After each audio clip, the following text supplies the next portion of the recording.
Rupiah tembus 17.000, rekor terlemah sejarah. Teman-teman, tadi pagi ya resmi ya sekitar jam setengah 10 itu udah resmi nilai tukar rupiah terhadap US dollar itu udah menyentuh titik terlemah 17.000 rupiah per 1 US dollar. Ini titik terlemah sepanjang sejarah Republik ini berdiri loh. Dan ini terjadi pada perdagangan hari ini Rabu 1 April 2026. Jadi menurut data Refinitiv guys, rupiah itu melemah sekitar jam 9.30, 9.31 itu ke level 17.000 rupiah per 1 USD, dan pelemahan itu ternyata terus berlanjut, bukan berhenti di 17.000 rupiah tapi berlanjut sampai ke 17.026 perak per 1 dolar ya. Ya artinya nih, walaupun ini bukan settlement price ya, ini intraday, artinya ya ini titik terlemah lah sepanjang levelnya rupiah ini di level intraday. Jadi pas lu makan siang itu rupiah berbalik menguat sekitar 0,1% lah. Jadi 16.975 rupiah per dolarnya. Seru nih guys. Nah sekarang masih naik turun sih, karena ya ini masih tanggal 1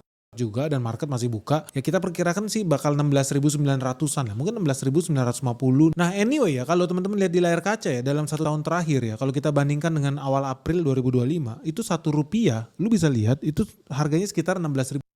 Artinya kalau beneran sampai 17.000 ya rupiah melemah 8 perak bro, hanya dalam waktu 1 tahun. Nah ini kabar baik atau kabar buruk? Nah itu yang penting sih buat kita cermati. Dan apakah artinya situasi 98 bakal terulang lagi? Tunggu dulu guys, jangan terburu-buru lu jangan termakan berita-berita hoax di luar sana. Kenapa? Kalau ngomong harus pakai data bro. Karena lu kalau mau bandingin ya kondisi 98 sama kondisi hari ini 2026 ya lu harus apple to apple lah. Situasinya sama nggak? Kenapa? Karena kalau lu cek faktanya yang terjadi, kita memang perlu waspada sih guys. Tapi kita tetap harus lihat yang namanya pelemahan rupiah, itu kan bisa diukur. Mulai dari velocity-nya, kecepatannya, rentangnya, besarnya, nilainya. Soalnya kalau lu bicara soal situasi 98 ya, pelemahannya itu beda dengan pelemahan yang terjadi hari ini. Kenapa? Karena hari ini kalau kita lihat ya, pelemahan rupiah itu berlangsung perlahan, terukur.